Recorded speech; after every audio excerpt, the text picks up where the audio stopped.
যে গতকাল আমরা একটা খুশির খবর দেখলাম টিভিতে বা পেলাম আমরা সবাই, ভারত টি-20 ওয়ার্ল্ড কাপ জয় করেছে।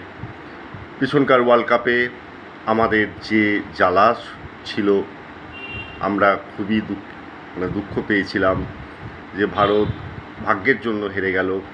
সমস্ত উইকেটে শিশির পড়ার জন্য, বল না ঘোরার জন্য আমরা ওই রানেই আমরা জিততে পারতাম যদি আমাদের ভাগ্য সাথ দিত।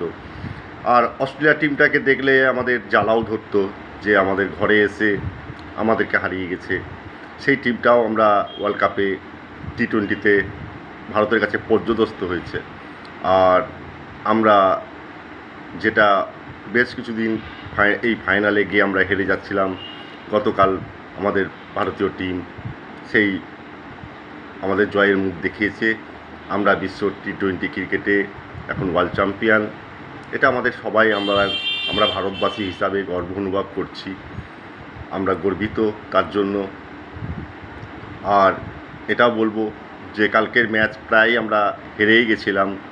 সূর্যকুমার যাদবের ওই ক্যাচটা আর বুমরার ওই স্পেলটা না হলে হয়তো আমরা ম্যাচ হেরেই যেতাম। সূর্যকুমার যাদব যে ক্যাচ কালকে নিয়েছে, সেই ক্যাচটাই আমাদের ম্যাচ জিতিয়ে দিয়েছে এবং ম্যাচটা ঘুরে গেছে। তো আমরা ভারতবাসী হিসাবে সত্যি আমরা গর্বিত। আমাদের ভারত জয় করে লাভ করেছে। আমরা বিশ্ব দরবারে আমাদের পতাকা সবার উপরে স্থান পেয়েছে। এর জন্য আমরা সবাই